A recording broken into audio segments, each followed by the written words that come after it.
ओम श्री परमात्मने नमः। प्रणव पवन कुमार खल बन पावक ज्ञान घन। जासु हृदय आगार बसहि राम सर चाप धर। बलि बांधत प्रभु बाढ़ऊ सो तनु बरनि न जाय। उभय घरी मह दीनी सात प्रदक्षिण धाई। अंगद कहीं जाऊं मैं पारा जिय संशय कछु फिरती बारा। जामवंत कह तुम सब लायक पठैय किमी सब ही कर नायक। कहे रीछ पति सुनु हनुमाना का चुप साधि रहे बलवाना। पवन तनय बल पवन समाना बुद्धि विवेक विज्ञान निधाना। कवन सो काज कठिन जग माही जो नहीं होय तात तुम पाही। राम काज लगी तब अवतारा सुनत ही भयउ पर्वताकारा। कनक बरन तन तेज बिराजा मानहु अपर गिरिन कर राजा। सिंहनाद करि बारहि बारा लीलहि नागौ जल निधि खारा। सहित सहाय रावण ही मारी आनऊ इहाँ त्रिकूट उपारी। जामवंत मैं पूछहु तो ही उचित सिखावनु दीजहु मोहि।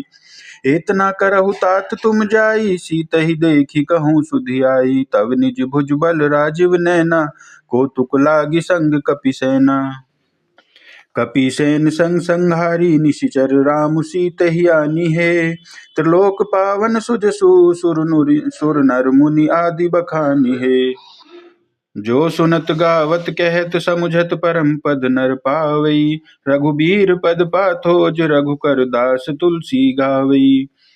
भव भेषज रघुनाथ जसु सुनहि जे नर अरु नारी। तिनकर सकल मनोरथ सिद्ध करहि त्रिसुरारी। नीलोत्पल तन श्याम काम कोटि शोभाधिक। सुनिए तासु गुण ग्राम जासु नाम अग खग बधिक। ओम श्री गणेशाय नमः। श्री जानकी वल्लभो विजयते। श्री रामचरितमानस पंचम सोपान सुंदर कांड।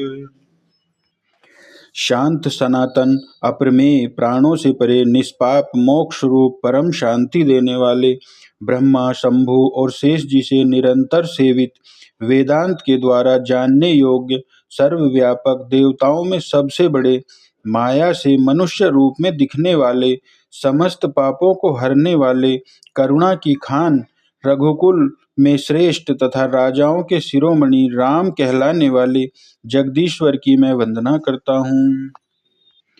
हे रघुनाथ जी, मैं सत्य कहता हूँ और फिर आप सबके अंतरात्मा ही हैं। सब जानते ही हैं कि मेरे हृदय में दूसरी कोई इच्छा नहीं है। हे रघुकुल श्रेष्ठ, मुझे अपनी निर्भरा पूर्ण भक्ति दीजिए और मेरे मन को काम आदि दोषों से रहित कीजिए। अतुलित बल के धाम सोने के पर्वत सुमेरु के समान कांति युक्त शरीर वाले दैत्य रूपी वन को ध्वंस करने के समान अग्नि रूप ज्ञानियों में अग्रगण्य संपूर्ण गुणों के निधान वानरों के स्वामी श्री रघुनाथ जी के प्रिय भक्त पवन पुत्र श्री हनुमान जी को मैं प्रणाम करता हूँ। जामवंत के सुंदर वचन सुनकर हनुमान जी के हृदय को बहुत ही भाई। वे बोले, हे भाई, तुम लोग दुख सहकर कंदमूल फल खाकर कब तक मेरी राह देखना। जब तक मैं सीता जी को देखकर लौट न आऊं काम अवश्य होगा, क्योंकि मुझे बहुत ही हर्ष हो रहा है। यह कहकर और सबको मस्तक नवाकर तथा हृदय में श्री रघुनाथ जी को धारण करके हनुमान जी हर्षित होकर चले। समुद्र के तीर पर एक सुंदर पर्वत था। हनुमान जी खेल से ही अनायास ही कूदकर उसके ऊपर जा चढ़े और बार बार श्री रघुवीर का स्मरण करके अत्यंत बलवान हनुमान जी उस पर से बड़े वेग से उछले। जिस पर्वत पर हनुमान जी पैर रखकर चले, जिस पर से वे उछले, वह तुरंत ही पाताल में धंस गया। जैसे रघुनाथ जी का अमोघ बाण चलता है, उसी तरह हनुमान जी चले। समुद्र ने उन्हें श्री रघुनाथ जी का दूत समझकर मैनाक पर्वत से कहा कि हे मैनाक, तू इनकी थकावट दूर करने वाला हो, अर्थात अपने ऊपर इन्हें विश्राम दे। हनुमान जी ने उसे हाथ से छू दिया, फिर प्रणाम करके कहा, भाई, श्री रामचंद्र जी का काम किए बिना मुझे विश्राम कहाँ। देवताओं ने पवन पुत्र हनुमान जी को जाते हुए देखा। उनकी विशेष बल बुद्धि को जानने के लिए, परीक्षा करने के लिए उन्होंने सुरसा नामक सर्पों की माता को भेजा। उसने जाकर हनुमान जी से यह बात कही। आज देवताओं ने मुझे भोजन दिया है। यह वचन सुनकर पवन कुमार हनुमान जी ने कहा, श्री राम जी का कार्य करके मैं लौट आऊं और सीता जी की खबर प्रभु को सुना दूं, तब मैं आकर तुम्हारे मुंह में घुस जाऊंगा। तुम मुझे खा लेना। हे माता, मैं सत्य कहता हूँ, अभी मुझे जाने दें। जब किसी भी उपाय से उसने जाने नहीं दिया, तब हनुमान जी ने कहा, तो फिर मुझे खा खा लो। उसने योजन भर 4 कोस में मुंह फैलाया। तब हनुमान जी ने अपने शरीर को उसमें उससे 2 गुना बढ़ा लिया। उसने 16 योजन का मुख किया। हनुमान जी तुरंत ही 32 योजन के हो गए। जैसे जैसे सुरसा मुख का विस्तार बढ़ाती थी, हनुमान जी उसका दूना रूप दिखलाते थे। उसने 100 योजन 400 कोस का मुख किया। तब हनुमान जी ने बहुत ही छोटा रूप धारण कर लिया और वे उसके मुख में घुसकर तुरंत फिर बाहर निकल आए और उसे सिर नवाकर विदा मांगने लगे। उसने कहा, मैंने तुम्हारे बुद्धि बल का भेद पा लिया, जिसके लिए देवताओं ने मुझे भेजा था। तुम श्री रामचंद्र जी का सब कार्य करोगे, क्योंकि तुम बल बुद्धि के भंडार हो। यह आशीर्वाद देकर वह चली गई। तब हनुमान जी हर्षित होकर चले। समुद्र में एक राक्षसी रहती थी। वह माया करके आकाश में उड़ते हुए पक्षियों को पकड़ लेती थी। आकाश में जो जीव जंतु उड़ा करते थे, वह जल में उसकी परछाई देखकर उस परछाई को पकड़ लेती थी, जिससे वे उड़ नहीं सकते थे और जल में गिर पड़ते थे। इस प्रकार वह सदा आकाश में उड़ने वाले जीवों को खाया करती थी। उसने वही छल हनुमान जी से भी किया। हनुमान जी ने तुरंत ही उसका कपट पकड़ पहचान लिया। पवन पुत्र धीर बुद्धि वीर श्री हनुमान जी उसको मारकर समुद्र के पार गए। वहां जाकर उन्होंने वन की शोभा देखी। मधु पुष्प के लोभ से भोरे गुंजार रहे थे। अनेकों प्रकार के वृक्ष फल फूल से सुशोभित थे। पक्षी और पशुओं के समूह को देखकर तो वे मन में बहुत ही प्रसन्न हुए। सामने एक विशाल पर्वत देखकर हनुमान जी भय त्याग कर उस पर दौड़कर जा चढ़े। शिवजी कहते हैं, हे उमा, इसमें वानर हनुमान की कुछ बड़ाई नहीं है। यह प्रभु का प्रताप है, जो काल को भी खा जाता है। पर्वत पर चढ़कर उन्होंने लंका देखी। बहुत ही बड़ा किला है, कुछ कहा नहीं जाता। वह अत्यंत ऊंचा है। उसके चारों ओर समुद्र है। सोने के परकोटे 4 दीवारी हैं और परम प्रकाश हो रहा है। विचित्र मणियों से जड़ा हुआ सोने का परकोटा है। उसके अंदर बहुत से सुंदर सुंदर घर हैं। चौराहे, बाजार, सुंदर मार्ग और गलियां हैं। सुंदर नगर बहुत प्रकार से सजा हुआ है। हाथी, घोड़े, खच्चरों के समूह तथा पैदल और रथों के समूह को कौन गिन सकता है। अनेक रूपों के राक्षसों के दल हैं। उनकी अत्यंत बलवती सेना वर्णन करते नहीं बनती। वन, बाग, उपवन, बगीचे, फुलवाड़ी, तालाब, कुएं और बावलियां सुशोभित हैं। मनुष्य, नाग, देवताओं और गंधर्वों की कन्याएं अपने सौंदर्य से मुनियों के भी मनों को मोह लेती हैं। कहीं पर्वत के समान विशाल शरीर वाले बड़े ही बलवान मल्ल पहलवान गरज रहे हैं। वे अनेकों अखाड़ों में बहुत प्रकार से भिड़ते और एक दूसरे को ललकारते हैं।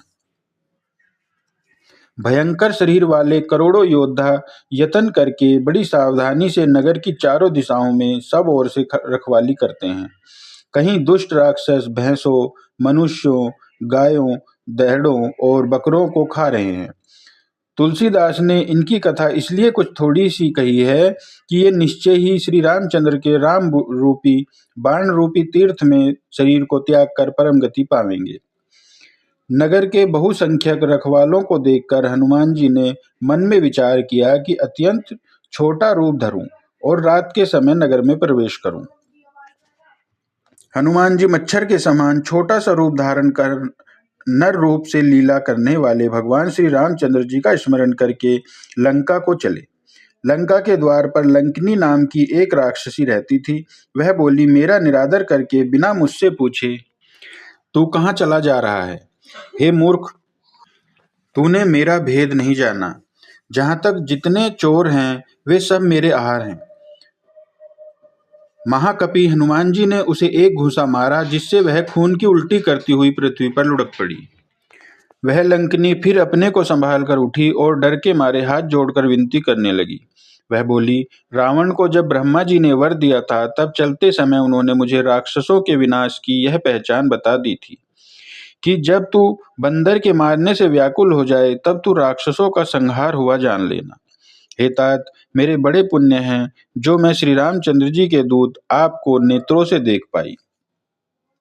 हे तात, स्वर्ग और मोक्ष के सब सुखों को तराजू के एक पलड़े में रखा जाए तो भी वे सब मिलकर एक पल के पलड़े में रखे हुए उस मुख के बराबर नहीं हो सकते जो क्षण मात्र के सत्संग से होता है।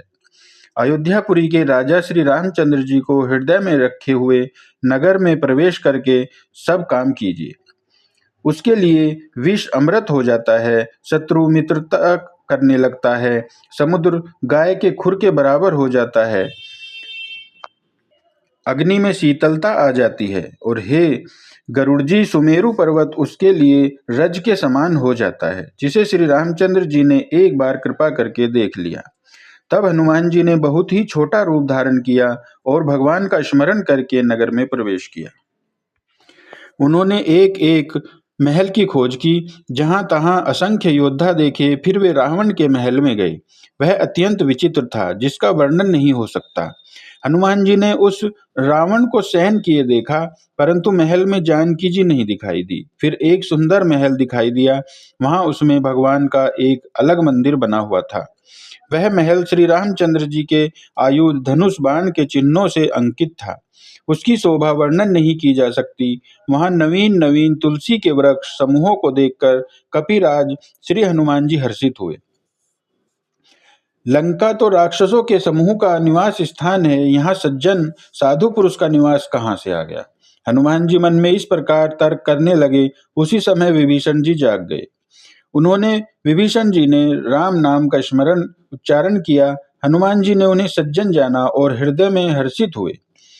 हनुमान जी ने विचार किया कि इनसे हट करके अपनी ओर से ही परिचय करूंगा, क्योंकि साधु से कार्य की हानि नहीं होती, प्रत्युत लाभ ही होता है। ब्राह्मण का रूप धरकर हनुमान जी ने उन्हें वचन सुनाए। पुकारा सुनते ही विभीषण जी उठकर वहां आए, प्रणाम करके कुशल पूछी और कहा कि हे ब्राह्मण देव, अपनी कथा समझाकर कहिए। क्या आप हरि भक्तों में कोई हैं? क्योंकि आपको देखकर मेरे हृदय में अत्यंत प्रेम उमड़ रहा है। अथवा क्या आप दीनों से प्रेम करने वाले स्वयं श्री राम जी ही हैं, जो मुझे बड़भागी बनाने घर बैठे मुझे दर्शन कृतार्थ करने आए हैं? तब हनुमान जी ने श्री रामचंद्र जी की सारी कथा कहकर अपना नाम बताया। सुनते ही दोनों के शरीर पुलकित हो गए और श्री राम जी के गुण समूहों का स्मरण करके दोनों के मन प्रेम और आनंद से मग्न हो गए। विभीषण जी ने कहा, हे पवन पुत्र, मेरी रहनी सुनो। मैं यहाँ कैसे ही वैसे ही रहता हूँ जैसे दांतों के बीच में बेचारी जीभ। हे तात, मुझे अनाथ जानकर सूर्य कुल के नाथ श्री रामचंद्र जी क्या कभी मुझ पर कृपा करेंगे? मेरा तामसी राक्षस शरीर होने से साधन तो कुछ बनता नहीं और नए मन में श्री राम जी के चरण कमलों से प्रेम ही है। परंतु हे हनुमान, अब मुझे विश्वास हो गया कि श्री राम जी मुझ पर कृपा करेंगे, क्योंकि हरि की कृपा के बिना संत नहीं मिलते। जब श्री रघुवीर ने कृपा की है, तभी तो आपने मुझे हट करके अपनी ओर से दर्शन दिए हैं। हनुमान जी ने कहा, हे विभीषण जी, सुनिए, प्रभु की यही रीति है कि वे सेवक पर सदा ही प्रेम किया करते हैं। भला कहिए, मैं ही कौन बड़ा कुलीन हूँ, जाति का चंचल वानर हूँ और सब प्रकार से नीच हूँ। प्रातः काल जो हम लोगों बंदरों का नाम ले ले तो उसे उस दिन भोजन न मिले। हे सखा सुनिए, मैं ऐसा अधम हूँ, पर श्री रामचंद्र जी ने तो मुझ पर भी कृपा की है। भगवान के गुणों का स्मरण करके हनुमान जी के दोनों नेत्रों में प्रेम अश्रुओं का जल भराया। जो जानते हुए भी ऐसे स्वामी श्री रघुनाथ जी को भुलाकर विषयों के पीछे भटकते रहते हैं, वे दुखी क्यों न हो। इस प्रकार श्री राम जी के गुण समूहों को कहते हुए उन्होंने अनिवर्चनीय परम शांति प्राप्त की। फिर विभीषण जी ने श्री जानकी जी जिस प्रकार वहां लंका में रहती थी वह सब कथा कही। तब हनुमान जी ने कहा, हे भाई सुनो, मैं जानकी माता को देखना चाहता हूँ। विभीषण जी ने माता के दर्शन की सब युक्तियां कह सुनाई। तब हनुमान जी विदा लेकर चले। फिर वहीं पहले का मशक सरीखा रूप धरकर वहां चले, जहां अशोक वन के जिस भाग में सीता जी रहती थी। सीता जी को देखकर हनुमान जी ने उन्हें मन ही में प्रणाम किया। उन्हें बैठे ही बैठे रात्रि के चारों पहर बीत जाते थे। शरीर दुबला हो गया है, सिर पर जटाओं की एक वेणी लट है। हृदय में श्री रघुनाथ जी के गुण समूहों का जाप स्मरण करती रहती हैं। श्री जानकी जी नेत्रों को अपने चरणों में लगाए हुए हैं, नीचे की ओर देख रही हैं और मन श्री राम जी के चरण कमलों में लीन है। जानकी जी को दीन दुखी देखकर पवन पुत्र हनुमान जी बहुत ही दुखी हुए। हनुमान जी वृक्ष के पत्तों में छिप रहे और विचार करने लगे कि हे भाई, क्या करूं, इनका दुख कैसे दूर करूं। उसी समय बहुत सी स्त्रियों को साथ लिए सज धज कर रावण वहां आया। उस दुष्ट ने सीता जी को बहुत प्रकार से समझाया, साम दान भय और भेद दिखलाया। रावण ने कहा, हे सुमुखी, हे सयानी, सुनो, मंदोदरी आदि सब रानियों को मैं तुम्हारी दासी बना दूंगा। यह मेरा प्रण है। तुम एक बार मेरी ओर देखो तो सही। अपने परम स्नेही कोमलाधीश श्री रामचंद्र जी का स्मरण करके जानकी जी तिनके की आड़ पर्दा करके कहने लगी, हे दशमुख, सुन, जुगनू के प्रकाश से कभी कमलनी खिल सकती है क्या? जानकी जी फिर कहती हैं, तू अपने लिए भी ऐसा ही मन में समझ ले। रे दुष्ट, तुझे श्री रघुनाथ जी के बाण की खबर नहीं है। रे पापी, तू मुझे सुनने में हर लाया है। हे अधम निर्लज, तूने लज्जा नहीं आती। अपने को जुगनू के समान और रामचंद्र जी को सूर्य के समान सुनकर और सीता जी के कठोर वचनों को सुनकर रावण तलवार निकालकर बड़े गुस्से में आकर बोला, सीता, तूने मेरा अपमान किया है। मैं तेरा सिर इस कठोर कृपाण से काट डालूंगा। नहीं तो अब भी जल्दी मेरी बात मान ले। हे सुमुखी, नहीं तो जीवन से हाथ धोना पड़ेगा। सीता जी ने कहा, हे दशग्रीव, प्रभु की भुजा जो श्याम कमल की माला के समान सुंदर और हाथी की सूंड के समान पुष्ट तथा विशाल है, या जो वह भुजा ही मेरे कंठ में पड़ेगी, या तेरी भयानक तलवार ही। रे सठ, सुन, यही मेरा सच्चा प्रण है। सीता जी कहती हैं, हे चंद्रहास तलवार, श्री रघुनाथ जी के विरह की अग्नि से उत्पन्न मेरी बड़ी भारी जलन को तू हर ले। हे तलवार, तू शीतल तीव्र और श्रेष्ठ धारा बहाती है, अर्थात तेरी धारा ठंडी और तेज है। तू मेरे दुख के बोझ को हर ले। सीता जी के ये वचन सुनते ही वह मारने दौड़ा। तब मैं दानव की पुत्री मंदोदरी ने नीति कहकर उसे समझाया। तब रावण ने सब राक्षसियों को बुलाकर कहा कि जाकर सीता को बहुत प्रकार से भय दिखाओ। यदि महीने भर में यह कहा न माने तो मैं इसे तलवार निकालकर मार डालूंगा। यूं कहकर रावण घर चला गया। यहाँ राक्षसियों के समूह बहुत से बुरे रूप धरकर सीता जी को भय दिखाने लगी। उनमें एक त्रिजटा नाम की राक्षसी थी। उसकी श्री रामचंद्र जी के चरणों में प्रीति थी और वह विवेक ज्ञान में निपुण थी। उसने सबको बुलाकर अपना स्वप्न सुनाया और कहा, सीता जी के सेवा करके अपना कल्याण कर लो। स्वप्न में मैंने देखा है कि एक बंदर ने लंका जला दी, राक्षसों की सारी सेना मार डाली और रावण नंगा है और गधे पर सवार है। उसके सिर मुंडे हुए हैं, बीसों भुजाएं कटी हुई हैं। इस प्रकार से वह दक्षिण यमपुरी की दिशा को जा रहा है और मानो लंका विभीषण ने पाई है। नगर में श्री रामचंद्र जी की दुहाई फिर गई। तब प्रभु ने सीता जी को बुला भेजा। मैं पुकारकर निश्चय के साथ कहती हूँ कि यह स्वप्न 4 दिनों बाद सत्य होकर रहेगा। उसके वचन सुनकर वे सब राक्षसियां डर गई और जानकी जी के चरणों पर गिर पड़ी। तब इसके बाद वे सब जहां तहां चली गई। सीता जी मन में सोच करने लगी कि 1 महीना बीत जाने पर नीच राक्षस रावण मुझे मारेगा। सीता जी हाथ जोड़कर त्रिजटा से बोली, हे माता, तू मेरी विपत्ति की संगिनी है। जल्दी कोई ऐसा उपाय कर जिससे मैं शरीर छोड़ सकूं। विरह असहाय हो चला है, अब यह सहा नहीं जाता। काठ लाकर चिता बनाकर सजा दे, हे माता, फिर उसमें आग लगा दे। हे सयानी, तू मेरी प्रीति को सत्य कर दे। रावण की सूल के समान दुख देने वाली वाणी कानों से कौन सुने। सीता जी के वचन सुनकर त्रिजटा ने चरण पकड़कर उन्हें समझाया और प्रभु का प्रताप, बल और सुयश सुनाया। उसने कहा, हे सकुमारी सुनो, रात्रि के समय आग नहीं मिलेगी। ऐसा कहकर वह अपने घर चली गई। सीता जी मन ही मन कहने लगी, क्या करूं, विधाता ही विपरीत हो गया है। न आग मिलेगी न पीड़ा मिटेगी। आकाश में अंगारे प्रकट दिखाई दे रहे हैं, पर पृथ्वी पर एक भी तारा नहीं आता। चंद्रमा अग्नि में है, किंतु वह भी मानो मुझे हतभागिनी जानकर आग नहीं बरसाता। हे अशोक वृक्ष, मेरी विनती सुन, मेरा शोक हर ले और अपना अशोक नाम सत्य कर दे।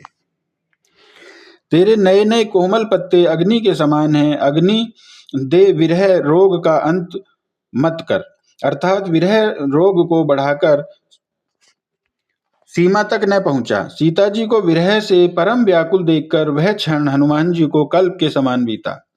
तब हनुमान जी ने हृदय में विचार कर सीता जी के सामने अंगूठी डाल दी, मानो अशोक ने अंगारा दे दिया। यह समझकर सीता जी ने हर्षित होकर उठकर उसे हाथ में ले लिया। तब उन्होंने राम नाम से अंकित अत्यंत सुंदर एवं मनोहर अंगूठी देखी। अंगूठी को पहचानकर सीता जी आश्चर्यचकित होकर उसे देखने लगी और हर्ष तथा विषाद से हृदय में अकुला उठी। वे सोचने लगी, श्री रघुनाथ जी तो सर्वथा अजय हैं, उन्हें कौन जीत सकता है। और माया से, ऐसी माया के उपादान से सर्वथा रहित दिव्य चिन्मय अंगूठी बनाई नहीं जा सकती। सीता जी मन में अनेक प्रकार के विचार कर रही थी। उसी समय हनुमान जी मधुर वचन बोले। वे श्री रामचंद्र जी के गुणों का वर्णन करने लगे, जिसके सुनते ही सीता जी का दुख भाग गया। वे कान और मन लगाकर उन्हें सुनने लगी। हनुमान जी ने आदि से लेकर सारी कथा कह सुनाई। सीता जी बोली, जिसने कानों के लिए अमृत रूप यह सुंदर कथा कही, वह हे भाई प्रकट क्यों नहीं होता। तब हनुमान जी पास चले गए। उन्हें देखकर सीता जी फिर कर मुंह फेर कर बैठ गई। उनके मन में आश्चर्य हुआ। हनुमान जी ने कहा, हे माता जानकी, मैं श्री रामचंद्र जी का दूत हूँ, करुणा निधान की सच्ची शपथ लेता हूँ। हे माता, यह अंगूठी मैं ही लाया हूँ। श्री राम जी ने मुझे आपके लिए यह शहीदानी निशानी या पहचान दी है। सीता जी ने पूछा, नर और वानर का संग कहो कैसे हुआ। तब हनुमान जी ने जैसे संग हुआ था वह सब कथा कही। हनुमान जी के प्रेम युक्त वचन सुनकर सीता जी के मन में विश्वास उत्पन्न हो गया। उन्होंने जान लिया कि यह मन, वचन और कर्म से कृपा सागर श्री रघुनाथ जी का दास है। भगवान का जन सेवक जानकर अत्यंत गाढ़ी प्रीति हो गई। नेत्रों में प्रेम अश्रुओं का जल भराया और शरीर अत्यंत पुलकित हो गया।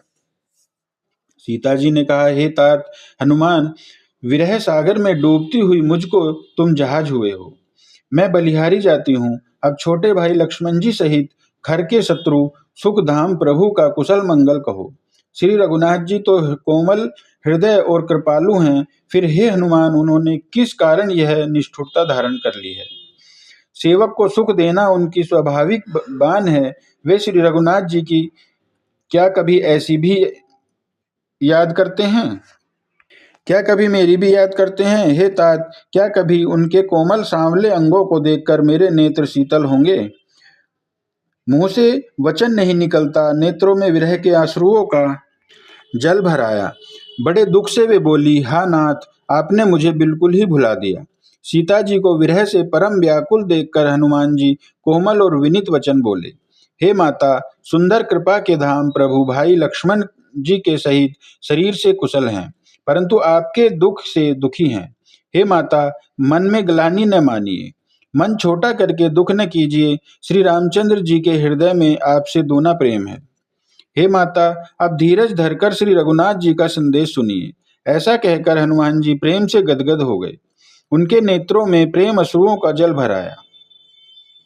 हनुमान जी बोले, श्री रामचंद्र जी ने कहा है कि हे सीते, तुम्हारे वियोग में मेरे लिए सभी पदार्थ प्रतिकूल हो गए हैं। वृक्षों के नए नए कोमल पत्ते मानो अग्नि के समान, रात्रि काल रात्रि के समान, चंद्रमा सूर्य के समान और कमलों के वन भालों के वन के समान हो गए हैं। मेघ मानो खोलता हुआ तेल बरसाते हैं। जो हित करने वाले थे वे ही अब पीड़ा देने लगे हैं। त्रिविध शीतल मंद सुगंध वायु सांप के श्वास के समान जहरीली और गर्म हो गई है।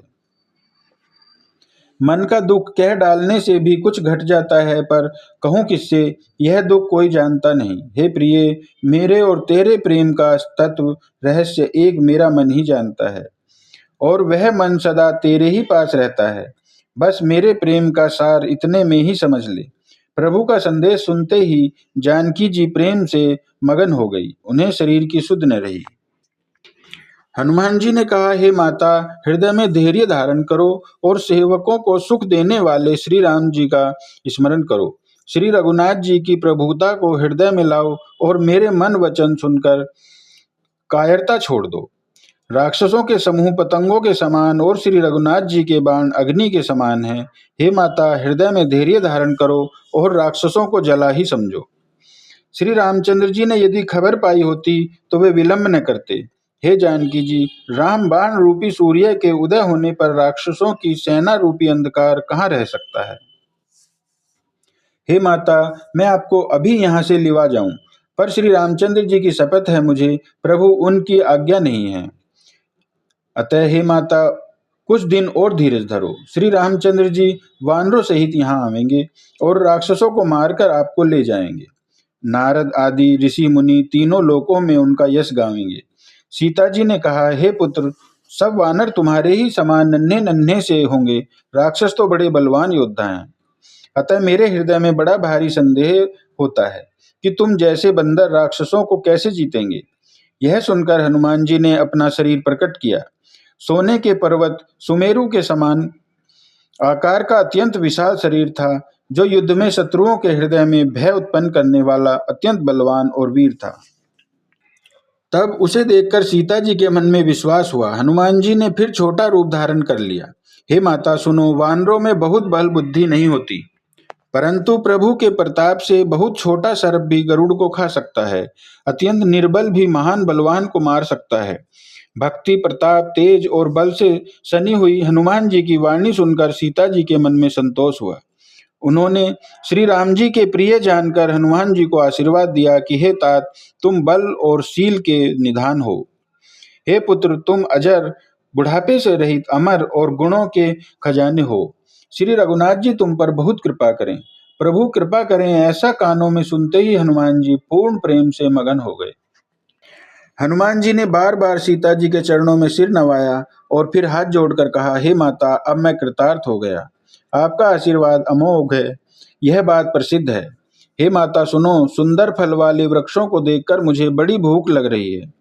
सीता जी ने कहा, हे बेटा सुनो, बड़े भारी योद्धा राक्षस उस वन की रखवाली करते हैं।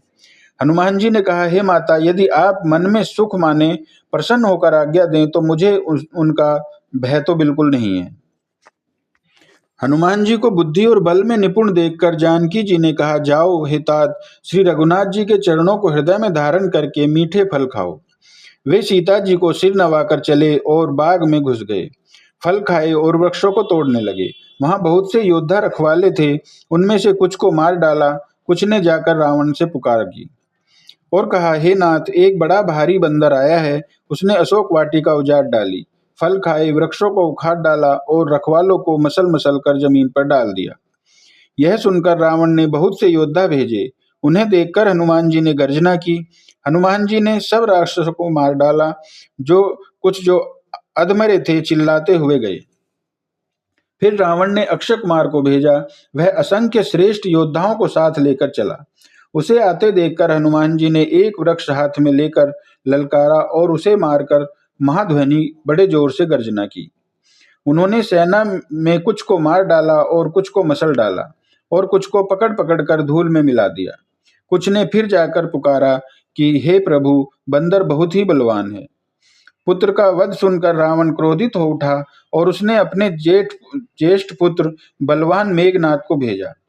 उससे कहा कि हे पुत्र, मारना नहीं, उसे बांध लाना। उस बंदर को देखा जाए कि कहाँ का है। इंद्र को जीतने वाला अतुलनीय योद्धा मेघनाथ चला। भाई का मारा जाना सुन उसे क्रोध हो आया। हनुमान जी ने देखा कि अब की भयानक योद्धा आया है, तब वे कटकटाकर गरजे और दौड़े। उन्होंने एक बहुत बड़ा वृक्ष उखाड़ लिया और उसके प्रहार से लंकेश्वर रावण के पुत्र मेघनाथ को बिना रथ का कर दिया। रथ को तोड़कर उसे नीचे पटक दिया।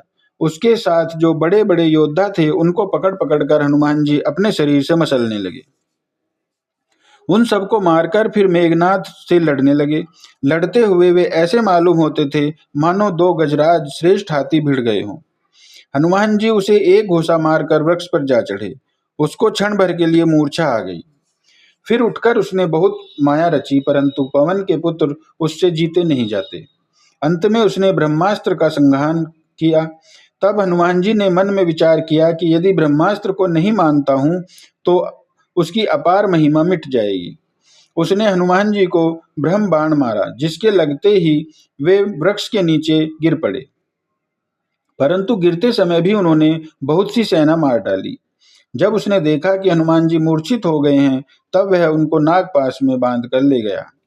शिवजी कहते हैं, हे भवानी सुनो, जिनका नाम जपकर ज्ञानी विवेकी मनुष्य संसार जन्म मरण के बंधन को काट देता है, उनका दूत कहीं बंधन में आ सकता है।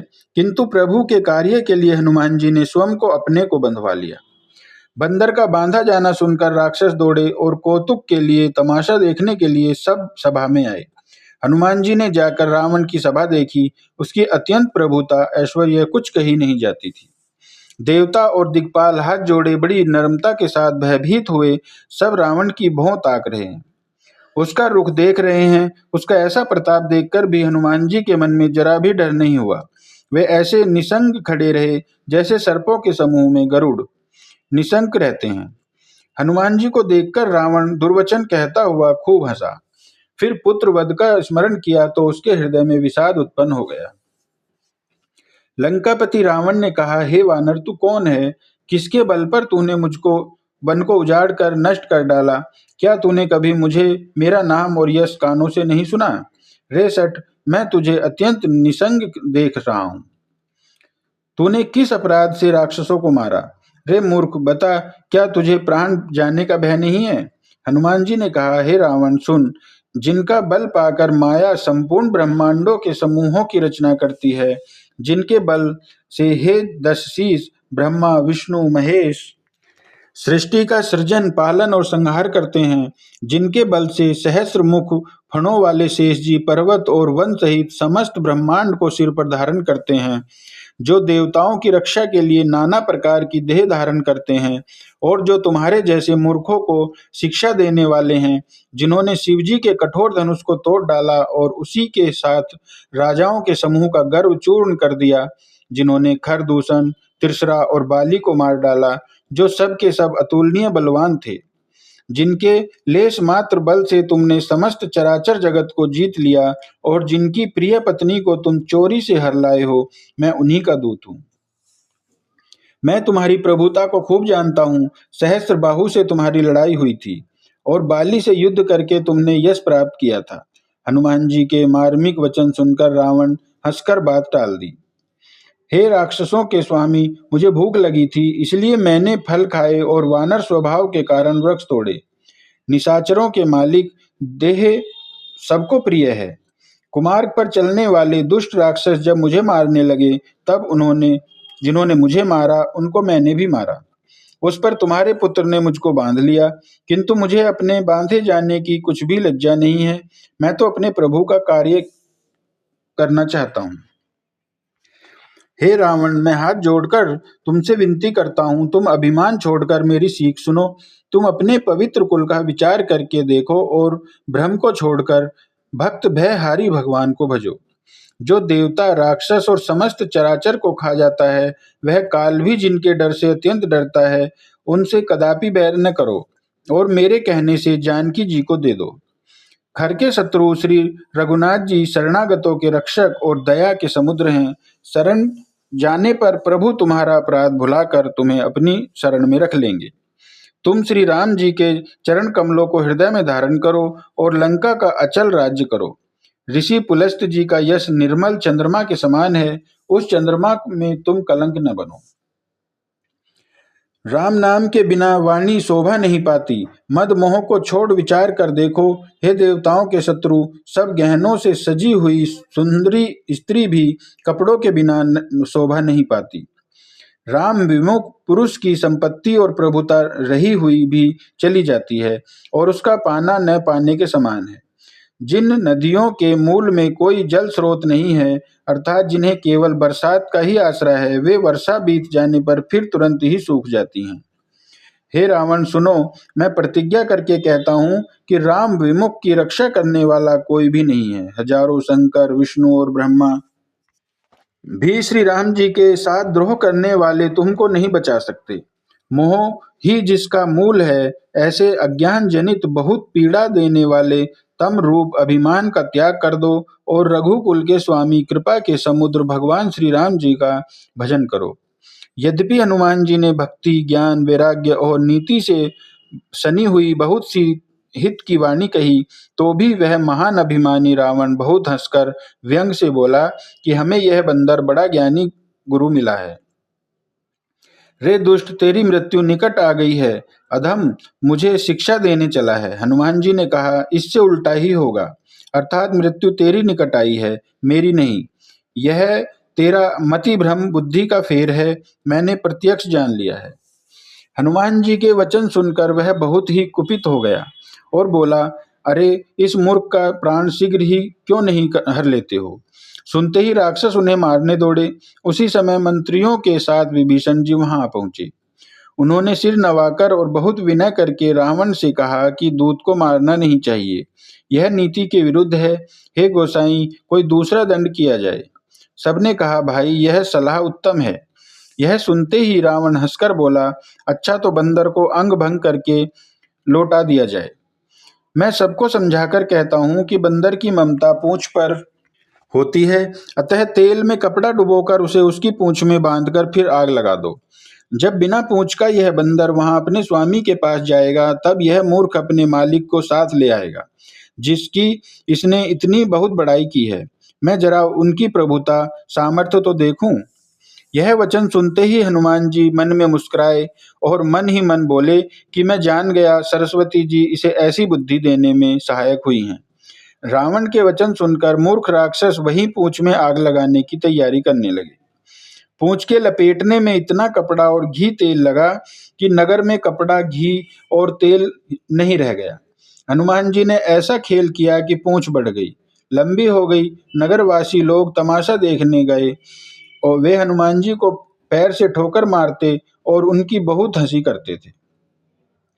ढोल बजते हैं, सब लोग तालियां पीटते हैं। हनुमान जी को नगर में फिराकर फिर पूंछ में आग लगा दी।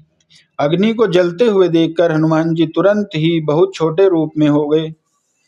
बंधन से निकलकर वे सोने की अटारियों पर जा चढ़े। उनको देखकर राक्षसों की स्त्रियां भयभीत हो गई। उस समय भगवान की प्रेरणा से 49 पवन चलने लगी। हनुमान जी अट्टहास करके गरजे और बढ़कर आकाश में जा लगे। देह बड़ी विशाल परंतु बहुत ही हल्की फुर्तीली है। वे दौड़कर एक महल से दूसरे महल पर चढ़ जाते हैं। नगर जल रहा है, लोग बेहाल हो रहे हैं। आग की करोड़ों भयंकर लपटें झपट रही हैं। हाय बप्पा, हाय मैया, इस अवसर पर हमें कौन बचाएगा। चारों ओर यही पुकार सुनाई पड़ रही है। हमने तो पहले ही कहा था कि यह वानर नहीं है, वानर का रूप धरे कोई देवता है। साधु के अपमान का यह फल है कि नगर अनाथ की नगर की तरह जल रहा है। हनुमान जी ने एक ही क्षण में सारा नगर जला डाला, एक विभीषण का घर नहीं जलाया। शिवजी कहते हैं, हे पार्वती, जिन्होंने अग्नि को बनाया, हनुमान जी उन्हीं के दूत हैं। इसी कारण वे अग्नि से नहीं जले। हनुमान जी ने उलट पलट कर एक ओर से दूसरी ओर तक सारी लंका जला दी। फिर वे समुद्र में कूद पड़े। पूंछ बुझाकर थकावट दूर करके फिर छोटा सा रूप धारण कर हनुमान जी श्री जानकी जी के सामने हाथ जोड़कर जा खड़े हुए। हनुमान जी ने कहा, हे माता, मुझे कोई चिन्ह पहचान दीजिए, जैसे रघुनाथ जी ने मुझे दिया था। तब सीता जी ने चूड़ामणि उतार कर दी। हनुमान जी ने उसको हर्षपूर्वक ले लिया। जानकी जी ने कहा, हे तात, मेरा प्रणाम निवेदन करना और इस प्रकार कहना, हे प्रभु, यद्यपि आप सब प्रकार से पूर्ण काम हैं, आपको किसी प्रकार की कामना नहीं है, तथापि दीनों दुखियों पर दया करना आपका विरध है और मैं दीन हूँ, अतः उस विरध को याद करके हे नाथ, मेरे भारी संकट को दूर कीजिए। हे तात, इंद्रपुत्र जयंत की कथा घटना सुनाना और प्रभु को उनके बाण का प्रताप समझाना, स्मरण कराना। यदि महीने भर में नाथ न आए तो फिर मुझे जीत ही न पाएंगे। हे हनुमान, कहो मैं किस प्रकार प्राण रखूं। हे तात, तुम भी अब जानने को कह रहे हो। तुमको देखकर छाती ठंडी हुई थी। फिर मुझे वही दिन और वही रात। हनुमान जी ने जानकी जी को समझाकर बहुत प्रकार से धीरज दिया और उनके चरण कमलों में सिर नवाकर श्री राम जी के पास गमन किया। चलते समय उन्होंने महाध्वनि से भारी गर्जना की, जिसे सुनकर राक्षसों की स्त्रियों के गर्भ गिरने लगे। समुद्र लांघकर वे इस पार आए और उन्होंने वानरों को किलकिला शब्द हर्ष ध्वनि सुनाया। हनुमान जी को देखकर सब हर्षित हो गए और तब वानरों ने अपना नया जन्म समझा। हनुमान जी का मुख प्रसन्न है और शरीर से में तेज विराजमान है, जिससे उन्होंने समझ लिया कि ये श्री रामचंद्र जी का कार्य कर रहे हैं। सब हनुमान जी से मिले और बहुत ही सुखी हुए, जैसे तड़पती हुई मछली को जल मिल गया हो। सब हर्षित होकर नए नए इतिहास पूछते कहते हुए श्री रघुनाथ जी के पास चले। तब सब लोग मधुवन के भीतर आए और अंगद की सम्मति से सबने मधुर फल या मधु और फल खाए। जब रखवाले बरजने लगे तब घूसों की मारते ही सब रखवाले भाग छूटे। उन सबने जाकर पुकारा कि युवराज अंगद वन उजाड़ रहे हैं। यह सुनकर सुग्रीव हर्षित हुए कि वानर प्रभु का कार्य कर रहे हैं। यदि सीता जी की खबर न पाई होती तो क्या वे मधुबन के फल खा सकते थे। इस प्रकार राजा सुग्रीव मन में विचार कर ही रहे थे कि समाज सहित वानर आ गए। सबने आकर सुग्रीव के चरणों में सिर नवाया। कपिराज सुग्रीव सभी से बड़े प्रेम के साथ मिले। उन्होंने कुशल पूछी। तब वानरों ने उत्तर दिया, आपके चरणों के दर्शन से सब कुशल है। श्री राम जी की कृपा से विशेष कार्य हुआ, कार्य में विशेष सफलता प्राप्त हुई है। हे नाथ, हनुमान जी ही सब कार्य किया है और सब वानरों के प्राण बचा लिए। यह सुनकर सुग्रीव जी हनुमान जी से फिर मिले और सब वानरों समेत श्री रघुनाथ जी के पास चले। श्री राम जी ने सब वानरों को कार्य किए हुए आते हुए देखा। तब उनके मन में विशेष हर्ष हुआ। दोनों भाई स्फटिक शिला पर बैठे थे। सब वानर जाकर उनके चरणों पर गिर पड़े। दया की राशि श्री रघुनाथ जी सबसे प्रेम सहित गले लगाकर मिले और कुशल पूछी। वानरों ने कहा, हे नाथ, आपके चरण कमलों के दर्शन पाने से सब कुशल है। जामवंत ने कहा, हे रघुनाथ जी सुनिए। हे नाथ, जिस पर आप दया करते हैं उसे सदा कल्याण और निरंतर कुशल है। देवता, मनुष्य और मुनि सभी उस पर प्रसन्न रहते हैं। वही विजयी है, वही विजय है और वही विनयी और वही गुणों का समुद्र बन जाता है। उसी का सुंदर यश तीनों लोकों में प्रकाशित होता है। प्रभु की कृपा से सब कार्य हुआ। आज हमारा जन्म सफल हो गया। हे नाथ, पवन पुत्र हनुमान जी ने जो करनी थी उसका 1000 मुखों से भी वर्णन नहीं किया जा सकता। तब जामवंत ने हनुमान जी के सुंदर चरित्र श्री रघुनाथ जी को सुनाए। वे चरित्र सुनने पर कृपा निधि श्री रामचंद्र जी ने मन को बहुत ही अच्छे लगे। उन्होंने हर्षित होकर हनुमान जी को फिर हृदय से लगा लिया और कहा, हे तात, कहो सीता किस प्रकार रहती है और अपने प्राणों की रक्षा करती है। हनुमान जी ने कहा, आपका नाम रात दिन पहरा देने वाला है। आपका ध्यान ही किवाड़ है। नेत्रों को अपने चरणों में लगाए रहती हैं। यही ताला लगा है। फिर प्राण जाएं तो किस मार्ग से। चलते समय उन्होंने मुझे चूड़ामणि उतार कर दी। श्री रघुनाथ जी ने उसे लेकर हृदय से लगा लिया। हनुमान जी ने फिर कहा, हे नाथ, दोनों नेत्रों में जल भरकर जानकी जी ने मुझसे कुछ वचन कहे। छोटे भाई समेत प्रभु के चरण पकड़ना और कहना कि आप दीन बंधु हैं, शरणागतों के दुखों को हरने वाले हैं और मन, वचन और कर्म से आपके चरणों की अनुरागिनी हूँ। फिर स्वामी, आपने मुझे किस अपराध से त्याग दिया है। हाँ, एक दोष मैं अपना अवश्य मानती हूँ कि आपका वियोग होते ही मेरे प्राण नहीं चले गए। किंतु हे नाथ, यह तो नेत्रों का अपराध है जो प्राणों के निकलने में हठपूर्वक बाधा देते हैं। विरह अग्नि है, शरीर रुई है और श्वास पवन है। इस प्रकार अग्नि और पवन का संयोग होने से यह शरीर क्षण मात्र में जल सकता है, परंतु नेत्र अपने हित के लिए प्रभु का स्वरूप देखकर सुखी होने के लिए जल आंसू बरसाते हैं। जिससे विरह की आग से भी देह जलने नहीं पाती। सीता जी की विपत्ति बहुत बड़ी है। वे हे दीन दयालु, वह बिना कही ही अच्छी हैं। कहने से आपको बड़ा क्लेश होगा। हे करुणा निधान, उनका एक एक पल कल्प के समान बीतता है। अतः हे प्रभु, तुरंत चलिए और अपनी भुजाओं के बल से दुष्टों के दल को जीतकर सीता जी को ले आइए। सीता जी का दुख सुनकर सुख के धाम प्रभु के नैन कमल नेत्रों से जल भर आया और वे बोले, मन वचन और शरीर से जिसे मेरी ही गति, मेरा ही आश्रय है, उसे क्या स्वप्न में भी विपत्ति हो सकती है। हनुमान जी ने कहा, हे प्रभु, विपत्ति तो वही तभी है जब आपका भजन स्मरण न हो। हे प्रभु, राक्षसों की बात ही कितनी है, आप शत्रु को जीतकर जानकी जी को ले आवेंगे। भगवान कहने लगे, हे हनुमान, सुन, तेरे समान मेरा उपकारी देवता, मनुष्य अथवा मुनि कोई भी शरीरधारी नहीं है। मैं तेरा प्रत्युपकार बदले में उपकार तो क्या करूं, मेरा मन भी तेरे सामने नहीं हो सकता। हे पुत्र, सुन, मैंने मन में खूब विचार करके देख लिया कि मैं तुझसे उऋण नहीं हो सकता। देवताओं के रक्षक प्रभु बार बार हनुमान जी को देख रहे हैं। नेत्रों में प्रेम आंसुओं का जल भरा है और शरीर अत्यंत पुलकित है। प्रभु के वचन सुनकर और उनके प्रसन्न मुख तथा पुलकित अंगों को देखकर हनुमान जी हर्षित हो गए और प्रेम से विकल होकर, हे भगवान, मेरी रक्षा करो कहते हुए श्री राम जी के चरणों में गिर पड़े। प्रभु उनको बार बार उठाना चाहते हैं, परंतु प्रेम में डूबे हुए हनुमान जी को चरणों से उठाना सुहाता नहीं। प्रभु का कर कमल हनुमान जी के सिर पर है। उस स्थिति का स्मरण करके शिव जी प्रेम मगन हो गए। फिर मन को सावधान करके शंकर जी अत्यंत सुंदर कथा कहने लगे। हनुमान जी को उठाकर प्रभु ने हृदय से लगाया और हाथ पकड़कर अत्यंत निकट बैठा लिया। हे हनुमान, बताओ तो, रावण के द्वारा सुरक्षित लंका और उसके बड़े बाकी किले को तुमने किस तरह जलाया। हनुमान जी ने प्रभु को प्रसन्न जाना और वे अभिमान रहित वचन बोले। बंदर का बस यही बड़ा पुरुषार्थ है कि वह एक डाल से दूसरी डाल पर चला जाता है।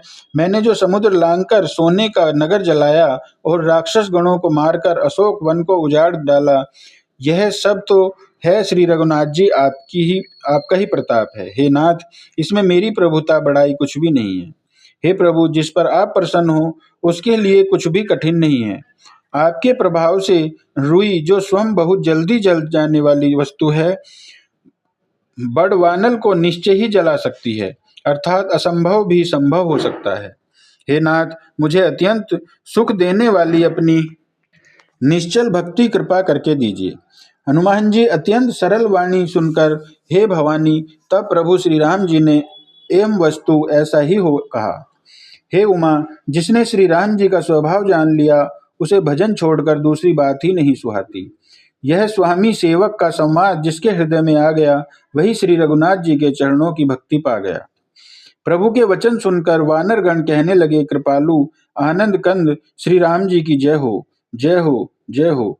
तब श्री रघुनाथ जी ने कपिराज सुग्रीव को बुलाया और कहा, चलने की तैयारी करो। अब विलंब किस कारण किया जाए, वानरों को तुरंत आज्ञा दो।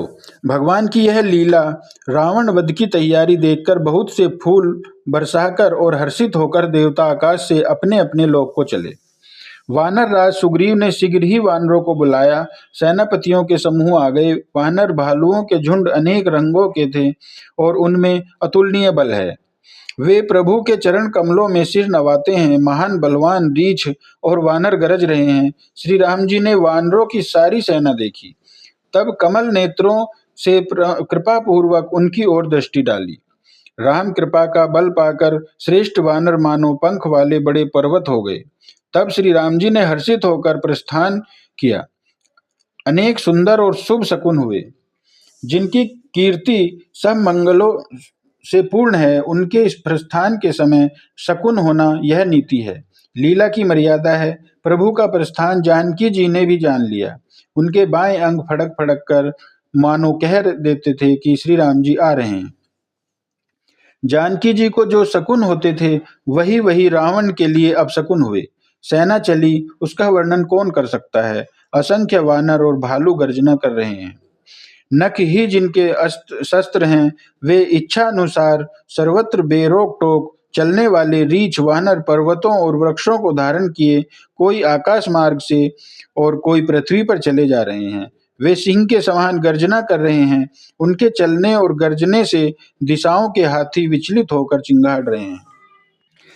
दिशाओं के हाथी चिंगाड़ने लगे, पृथ्वी डोलने लगी, पर्वत चंचल हो गए, कांपने लगे और समुद्र खलबला उठे। गंधर्व, देवता, मुनि, नाग, किन्नर सब के सब मन में हर्षित हुए कि अब हमारे दुख टल गए। अनेकों करोड़ों भयानक वानर योद्धा कटकटा रहे हैं और करोड़ों ही दौड़ रहे हैं। प्रबल प्रताप कौशलनाथ श्री राम जी की जय हो, ऐसा पुकारते हुए वे उनके गुण समूहों को गा रहे हैं। उदार, परम श्रेष्ठ एवं महान सर्पराज शेष जी भी सेना का बोझ नहीं सह सकते। वे बार बार मोहित हो जाते हैं, घबरा जाते हैं और पुनः पुनः कच्छप की कठोर पीठ को दांतों से पकड़ते हैं। ऐसा करते अर्थात बार बार दांतों को गड़ा गड़ाकर कच्छप की पीठ पर लकीर सी खींचते हुए वे ऐसे शोभा दे रहे हैं मानो श्री रामचंद्र जी की सुंदर प्रस्थान यात्रा को परम सुहावनी जानकर उसकी अचल पवित्र कथा को सर्पराज शेष जी कश्यप की पीठ पर लिख रहे हों। इस प्रकार कृपा निधान श्री राम जी समुद्र तट पर जा उतरे। अनेकों रीछ वानर वीर जहां जहां फल खाने लगे। वहां लंका में जब से हनुमान जी लंका को जलाकर गए तब से राक्षस भयभीत रहने लगे। अपने अपने घरों में सब विचार करते हैं कि अब राक्षस कुल की रक्षा का कोई उपाय नहीं है। जिसके दूत का बल वर्णन नहीं किया जा सकता, उसके स्वयं नगर में आने पर कौन भलाई है। हम लोगों की बड़ी बुरी दशा होगी। दूतियों से नगरवासियों के वचन सुनकर मंदोदरी बहुत ही व्याकुल हो गई। वह एकांत में हाथ जोड़कर पति रावण के चरणों लगी और नीति रस से पगी हुई वाणी बोली, हे प्रियतम, श्री हरि से विरोध छोड़ दीजिए। मेरे कहने को अत्यंत ही हितकर जानकर हृदय में धारण कीजिए। जिनके दूत की करनी का विचार करते ही स्मरण आते ही राक्षसों की स्त्रियों के गर्भ गिर जाते हैं। हे प्यारे स्वामी, यदि भला चाहते हैं तो अपने मंत्री को बुलाकर उसके साथ उनकी स्त्री को भेज दीजिए। सीता आपके कुल रूपी कमलों के वन को दुख देने वाली जाड़े की रात्रि के समान है। हे नाथ सुनिए, सीता को दिए लौटाए बिना शंभु और ब्रह्मा के किए भी आपका भला नहीं हो सकता। श्री राम जी के बाण सर्पों के समूह के समान हैं और राक्षसों के समूह मेंढक के समान। जब तक वे इन्हें ग्रस नहीं लेते, निगल नहीं जाते, तब तक हट छोड़कर उपाय कर लीजिए। मूर्ख और जगत प्रसिद्ध अभिमानी रावण कानों से उसकी वाणी सुनकर खूब हंसा और बोला, स्त्रियों का स्वभाव सचमुच ही बहुत डरपोक होता है। मंगल में भी भय करती हो। तुम्हारा मन हृदय बहुत ही कच्चा और कमजोर है। यदि वानरों की सेना आवेगी तो बेचारे राक्षस उसे खाकर अपना जीवन निर्वाह करेंगे। लोकपाल भी जिसके डर से कांपते हैं, उसकी स्त्री डरती हो, यह बड़ी हंसी की बात है। रावण ने ऐसा कहकर हंसकर उसे हृदय से लगा लिया और ममता बढ़ाकर अधिक स्नेह दर्शाकर वह सभा में चला गया। मंदोदरी हृदय में चिंता करने लगी कि पति पर विधाता प्रतिकूल हो गए हैं। जो ही वह सभा में आकर बैठा, उसने ऐसी खबर पाई कि शत्रु की सारी सेना समुद्र के उस पार आ गई है। उसने मंत्रियों से पूछा कि उचित सलाह कहिए, अब क्या कहना चाहिए, अब क्या करना चाहिए। तब वे सब हंसे और बोले कि चुप कर रहिए, जिससे में सलाह की क्या कौन सी बात है। आपने देवताओं और राक्षसों को जीत लिया, तब तो कुछ श्रम ही नहीं हुआ, फिर मनुष्य और वानर किस गिनती में हैं। मंत्री, वेद और गुरु, ये तीन यदि अप्रसन्नता के भय या लाभ की आशा से हित की बात न कहकर प्रिय बोलते हैं, ठकुर सुहाती कहने लगते हैं, तो राज्य, शरीर और धर्म, इन तीन का शीघ्र ही नाश हो जाता है। रावण के लिए भी वही सहायता संयोग बनी है। मंत्री उसे सुना सुनाकर मुंह पर स्तुति करते हैं। उसी समय अवसर जानकर विभीषण जी आए। उन्होंने बड़े भाई के चरणों में सिर नवाया। फिर वे सिर नवाकर अपने आसन पर बैठ गए और आज्ञा पाकर वे वचन बोले, हे कृपालु, जब आपने मुझसे बात राय पूछी ही है तो तात मैं अपनी बुद्धि के अनुसार आपके हित की बात कहता हूँ। जो मनुष्य अपना कल्याण, सुंदर यश, सुबुद्धि, शुभ गति और नाना प्रकार के सुख चाहता हो, वह हे स्वामी पर स्त्री के ललाट को चौथ के चंद्रमा की तरह त्याग दे। अर्थात जैसे लोग चौथ के चंद्रमा को नहीं देखते, उसी प्रकार पर स्त्री का मुख नहीं देखें। 14 भुवनों का एक ही स्वामी हो, वह भी जीवों से वैर करके ठहर नहीं सकता, नष्ट हो जाता है। जो मनुष्य गुणों का समुद्र और चतुर हो, उसे चाहे थोड़ा भी लोभ क्यों न हो, तो भी कोई भला नहीं कहता। हे नाथ, काम, क्रोध, मद और लोभ ये सब नरक के रास्ते हैं। इन सबको छोड़कर श्री रामचंद्र जी को भजिए, जिन्हें संत सत्पुरुष भी भजते हैं। हे तात, राम मनुष्यों के ही राजा नहीं है, वे समस्त लोकों के स्वामी और काल के भी काल हैं। वे संपूर्ण ऐश्वर्य, यश, श्री धर्म, वैराग्य एवं ज्ञान के भंडार भगवान हैं। वे निरामय, विकार रहित, अजन्मा, व्यापक, अजय, अनादि और अनंत ब्रह्म हैं। उन कृपा के समुद्र भगवान ने पृथ्वी, ब्राह्मण, गो और देवताओं का हित करने के लिए ही मनुष्य शरीर धारण किया है।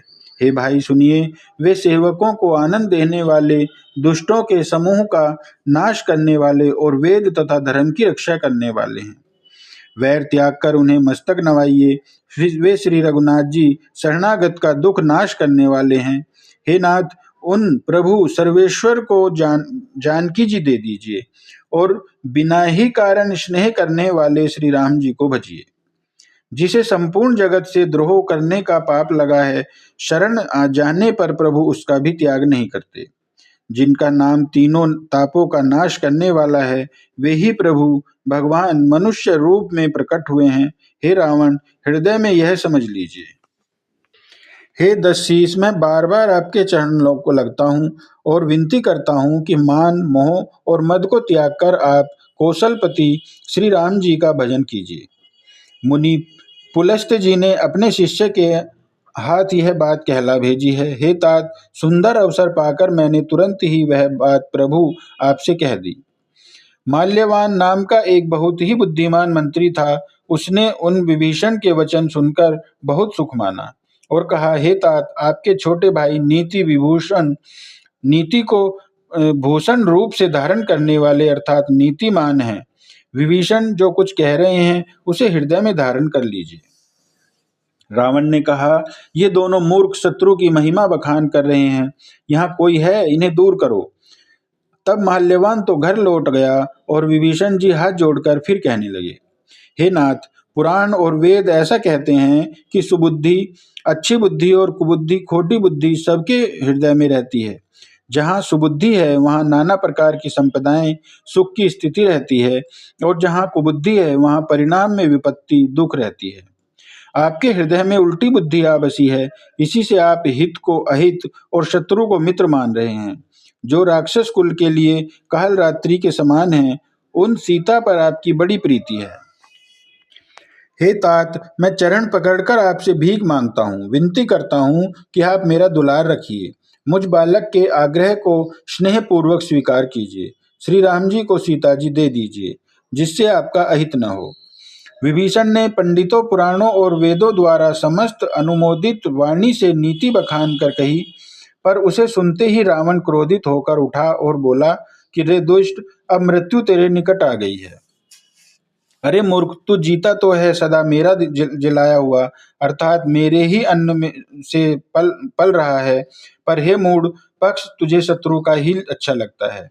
अरे दुष्ट, बता न, जगत में ऐसा कौन है जिसे मैंने अपनी भुजाओं के बल से न जीता हो। मेरे नगर में रहकर प्रेम करता है तपस्वियों पर। मूर्ख, उन्हीं से जा मिल और उन्हीं को नीति बता। ऐसा कहकर रावण ने उन्हें लात मारी, परंतु छोटे भाई विभीषण ने मारने पर भी बार बार उसके चरण ही पकड़े। शिवजी कहते हैं, हे उमा, संत की यही बड़ाई महिमा है कि वे बुराई करने पर भी बुराई करने वाले की भलाई ही करते हैं। विभीषण जी ने कहा, आप मेरे पिता के समान हैं, मुझे मारा सो तो अच्छा ही किया, परंतु हे नाथ, आपका भला श्री राम जी को भजने में ही होए। इतना कहकर विभीषण अपने मंत्रियों को साथ लेकर आकाश मार्ग में गए और सबको सुनाकर वे ऐसा कहने लगे, श्री राम जी सत्य संकल्प एवं सर्व समर्थ प्रभु हैं। और हे रावण, तुम्हारी सभा काल के वश है। अतः मैं अब श्री राम जी की शरण जाता हूँ, मुझे दोष न देना। ऐसा कहकर विभीषण जी जो ही चले तो ही सब राक्षस आयुहीन हो गए, उनकी मृत्यु निश्चित हो गई। शिवजी कहते हैं, हे भवानी, साधु का अपमान तुरंत ही संपूर्ण कल्याण की हानि नाश कर देता है। रावण ने जिस क्षण विभीषण को त्यागा उसी क्षण वह अभागा, वैभव, ऐश्वर्य से हीन हो गया। विभीषण जी हर्षित होकर मन में अनेकों मनोरथ करते हुए श्री रघुनाथ जी के पास चले। वे सोचते जाते थे, मैं जाकर भगवान के कोमल और लाल वर्ण के सुंदर चरण कमलों के दर्शन करूंगा, जो सेवकों को सुख देने वाले हैं, जिन चरणों का स्पर्श पाकर ऋषि पत्नी अहिल्या तर गई और जो दंडक वन को पवित्र करने वाले हैं, जिन चरणों को जानकी जी के ने हृदय में धारण कर रखा है, जो कपट मृग के साथ पृथ्वी पर उसे पकड़ने को दौड़े थे, और जो चरण कमल साक्षात शिव जी के हृदय रूपी सरोवर में विराजते हैं, मेरा अहोभाग्य है कि उन्हीं को आज मैं देखूंगा। जिन चरणों की पादुकाओं में भरत जी ने अपना मन लगा रखा है, आज मैं उन्हीं चरणों को अभी जाकर इन नेत्रों से देखूंगा। इस प्रकार प्रेम सहित विचार करते हुए वे शीघ्र ही समुद्र के इस पार, जिधर श्री रामचंद्र जी की सेना थी, आ गए। वानरों ने विभीषण को आते देखा तो उन्होंने जाना कि शत्रु का कोई खास दूत है। उन्हें पहरे पर ठहराकर वे सुग्रीव के पास आए और उनको सब समाचार कह सुनाए। सुग्रीव ने श्री राम जी के पास जाकर कहा, हे रघुनाथ जी सुनिए, रावण का भाई आपसे मिलने आया है। प्रभु श्री राम जी ने कहा, हे मित्र, तुम क्या समझते हो, तुम्हारी क्या राय है। वानरराज सुग्रीव ने कहा, हे महाराज सुनिए, राक्षसों की माया जानी नहीं जाती। यह इच्छा अनुसार रूप बदलने वाला छली न जाने किस कारण आया है। जान पड़ता है यह मूर्ख हमारा भेद लेने आया है, इसीलिए मुझे भी यही अच्छा लगता है कि इसे बांध कर रखा जाए। श्री रामचंद्र जी ने कहा, हे मित्र, तुमने नीति तो अच्छी विचारी, परंतु मेरा प्रण तो यह है, शरणागत के भय को हर लेना। प्रभु के वचन सुनकर हनुमान जी हर्षित हुए और मन ही मन कहने लगे कि भगवान कैसे शरणागत वत्सल, शरण में आए हुए पर पिता की भांति प्रेम करने वाले हैं। श्री राम जी फिर बोले, जो मनुष्य अपने अहित का अनुमान करके शरण में आए हुए का त्याग कर देते हैं, वे पामर शूद्र हैं, पाप में हैं, उन्हें देखने में भी हानि है, पाप लगता है। जिसे करोड़ों ब्राह्मणों की हत्या लगी हो, शरण में आने पर मैं उसे भी नहीं त्यागता। जीव जो ही मेरे सम्मुख होता है, त्यों ही उसके करोड़ों जन्मों के पाप नष्ट हो जाते हैं। पापी का यह सहज स्वभाव होता है कि मेरा भजन उसे कभी नहीं सुहाता। यदि वह रावण का भाई निश्चय ही दुष्ट हृदय का होता तो क्या वह मेरे सम्मुख आ सकता था। जो मनुष्य निर्मल मन का होता है वही मुझे पाता है। मुझे कपट और छल छिद्र नहीं सुहाते। यदि उसे रावण ने भेद लेने को भेजा है, तब भी हे सुग्रीव, अपने को कुछ भी भय या हानि नहीं है। क्योंकि हे सखे, जगत में जितने भी राक्षस हैं, लक्ष्मण क्षण भर में उन सबको मार सकते हैं, और यदि वह भयभीत होकर मेरे शरण आया है तो मैं उसे प्राणों की तरह रखूंगा। कृपा के धाम श्री राम जी ने हंसकर कहा, दोनों ही स्थितियों में उसे ले आओ। तब अंगद और हनुमान सहित सुग्रीव जी कृपालु श्री राम जी की जय हो कहते हुए चले। विभीषण जी को आदर सहित आगे करके वानर फिर वहां चले जहां करुणा की खान श्री रघुनाथ जी थे। नेत्रों को आनंद का दान देने वाले अत्यंत सुखद दोनों भाइयों को विभीषण जी ने दूर ही से देखा। फिर शोभा के धाम श्री राम जी को देखकर वे पलक मारना रोककर, ठिठक कर, स्तब्ध होकर एकटक देखते ही रहे। भगवान की विशाल भुजाएं हैं, लाल कमल के समान नेत्र हैं और शरणागत के भय का नाश करने वाला सांवला शरीर है। सिंह के से कंधे हैं, विशाल वक्ष स्थल, चौड़ी छाती अत्यंत शोभा दे रहा है। असंख्य काम देवों के मन को मोहित करने वाला मुख है। भगवान के स्वरूप को देखकर विभीषण जी के नेत्रों से प्रेम अश्रुओं का जल भर आया और शरीर अत्यंत पुलकित हो गया। फिर मन में धीरज धरकर उन्होंने कोमल वचन कहे, हे नाथ, मैं 10 मुख रावण का भाई हूँ। हे देवताओं के रक्षक, मेरा जन्म राक्षस कुल में हुआ है। मेरा तामसी शरीर है, स्वभाव से ही मुझे पाप प्रिय हैं, जैसे उल्लू को अंधकार पर सहज स्नेह होता है। मैं कानों से आपका सुयश सुनकर आया हूँ, कि प्रभु भव जन्म मरण के भय का नाश करने वाले हैं। हे दुखियों के दुख दूर करने वाले और शरणागतों को सुख देने वाले श्री रघुवीर, मेरी रक्षा कीजिए, रक्षा कीजिए। प्रभु ने उन्हें ऐसा कहकर दंडवत करते देखा तो वे अत्यंत हर्षित होकर तुरंत उठे। विभीषण जी के दीन वचन सुनने पर प्रभु के मन को बहुत ही भाए। उन्होंने अपनी विशाल भुजाओं से पकड़कर उनको हृदय से लगा लिया। छोटे भाई लक्ष्मण जी सहित गले मिलकर उनको अपने पास बैठाकर श्री राम जी भक्तों के भय को हरने वाले वचन बोले। हे लंकेश, परिवार सहित अपनी कुशल कहो। तुम्हारा निवास बुरी जगह पर है, दिन रात दुष्टों की मंडली में बसते हो। ऐसी दशा में हे सखे, तुम्हारा धर्म किस प्रकार निभता है? मैं तुम्हारी सब रीति आचार व्यवहार जानता हूँ। तुम अत्यंत नीति निपुण हो, तुम्हें अतिथि अनीति नहीं सुहाती। हे तात, नरक में रहना वर अच्छा है, परंतु विधाता दुष्ट का संग कभी न दे। विभीषण जी ने कहा, हे रघुनाथ जी, अब आपके चरणों का दर्शन कर कुशल से हूँ, जो आपने अपना सेवक जानकर मुझ पर दया की है। तब तक जीव की कुशल नहीं और न स्वप्न में भी उसके मन को शांति है, जब तक वह शोक के घर काम विषय कामना को छोड़कर श्री राम जी को नहीं भजता। लोभ मोह मत्सर मद और मान आदि अनेकों दुष्ट तभी तक हृदय में बसते हैं जब तक कि धनुष बाण और कमर में तरकस धारण किए हुए श्री रघुनाथ जी हृदय में नहीं बसते। ममता पूर्ण अंधेरी रात है जो राग द्वेष रूपी उल्लुओं को सुख देने वाली है। वह ममता रूपी रात्रि तभी तक जीव के मन में बसती है जब तक प्रभु आपका प्रताप रूपी सूर्य उदय नहीं होता। हे श्री राम जी, आपके चरणार बिंद के दर्शन कर अब मैं कुशल से हूँ। मेरे भारी भय मिट गए हैं। हे कृपालु, आप जिस पर अनुकूल होते हैं उसे तीनों प्रकार के भवशूल आध्यात्मिक आदि देविक और आदि भौतिक ताप नहीं व्यापते। मैं अत्यंत नीच स्वभाव का राक्षस हूँ। मैंने कभी शुभ आचरण नहीं किया। जिनका रूप मुनियों के भी ध्यान में नहीं आता, उन प्रभु ने स्वयं हर्षित होकर मुझे हृदय से लगा लिया। हे कृपा और सुख के पुंज श्री राम जी, मेरा अत्यंत असीम सौभाग्य है जो मैंने ब्रह्मा और शिव जी के द्वारा सेवित युगल चरण कमलों को अपने नेत्रों से देखा।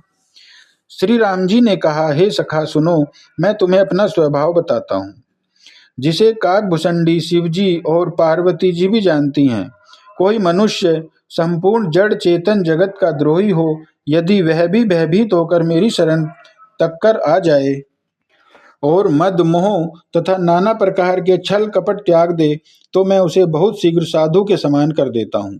माता पिता भाई पुत्र स्त्री शरीर धन घर मित्र और परिवार, इन सब के ममत्व रूपी तांगों को बटोर कर और उन सब की एक डोरी बटकर उसके द्वारा जो अपने मन को मेरे चरणों में बांध देता है, सारे संसारिक संबंधों का केंद्र मुझे बना लेता है, जो समदर्शी है, जिसे कुछ अच्छा नहीं लगता है, जिसे कुछ इच्छा नहीं है और जिसके मन में हर्ष शोक और भय नहीं है, ऐसा सज्जन मेरे हृदय में कैसे बसता है, जैसे लोभी के हृदय में धन बसता है। तुम सरीखे संत ही मुझे प्रिय हैं।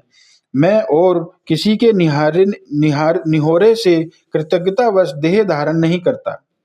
जो सगुण साकार भगवान के उपासक हैं, दूसरे के हित में लगे रहते हैं, नीति और नियमों में दृढ़ हैं और जिन्हें ब्राह्मणों के चरणों में प्रेम है, वे मनुष्य मेरे प्राणों के समान हैं।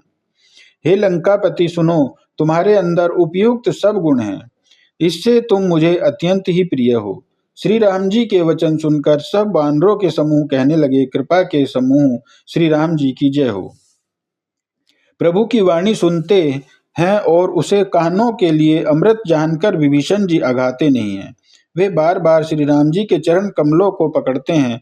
अपार प्रेम है, हृदय में समाता नहीं है। विभीषण जी ने कहा, हे देव, हे चराचर जगत के स्वामी, हे शरणागत के रक्षक, हे सबके हृदय के भीतर की जानने वाले, सुनिए, मेरे हृदय में पहले कुछ वासना थी, वह प्रभु के चरणों की प्रतिरूपी नदी में बह गई। अब तो हे कृपालु शिव जी के मन को सदैव प्रिय लगने वाली आप अपनी पवित्र भक्ति मुझे दीजिए। एम वस्तु ऐसा ही हो कहकर रणधीर प्रभु श्री राम जी ने तुरंत ही समुद्र का जल मांगा और कहा, हे सखा, यद्यपि तुम्हारी इच्छा नहीं है, पर जगत में मेरा दर्शन अमोघ है, वह निष्फल नहीं जाता। ऐसा कहकर श्री राम जी ने उनको राज तिलक कर दिया। आकाश से पुष्पों की वर्षा, अपार वृष्टि हुई। श्री राम जी ने रावण के क्रोध रूपी अग्नि में जो अपनी विभीषण की श्वास वचन रूपी पवन से प्रचंड हो रही थी, जलते हुए विभीषण को बचा लिया और उसे अखंड राज्य दिया। शिवजी ने जो संपत्ति रावण को 10 सिरों की बलि देने पर दी थी, वही संपत्ति श्री रघुनाथ जी ने विभीषण को बहुत सकुचते हुए दे दी। ऐसे परम कृपालु प्रभु को छोड़कर जो मनुष्य दूसरे को भजते हैं, वे बिना सींग पूंछ के पशु हैं। अपना सेवक जानकर विभीषण को श्री राम ने अपना लिया। प्रभु का स्वभाव वानर कुल के मन को बहुत ही भाया।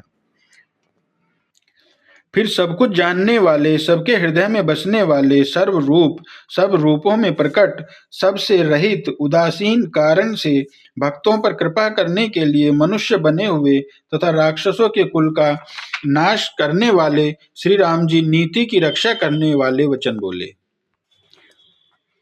हे वीर, वानर राज सुग्रीव और लंकापति विभीषण, सुनो, इस गहरे समुद्र को किस प्रकार पार किया जाए। अनेक जाति के मगर, सांप और मछलियों से भरा हुआ यह अत्यंत अथाह समुद्र पार करने में सब प्रकार से कठिन है। विभीषण जी ने कहा, हे रघुनाथ जी, सुनिए, यद्यपि आपका एक बाण ही करोड़ों समुद्रों को सोखने वाला है, सोख सकता है, तथापि नीति ऐसी कही गई है, उचित यह होगा कि पहले जाकर समुद्र से प्रार्थना की जाए। हे प्रभु, समुद्र आपके कुल में बड़े पूर्वज हैं, वे विचार कर उपाय बतला देंगे। तब रीछ और वानरों की सारी सेना बिना ही परिश्रम के समुद्र के पार उतर जाएगी।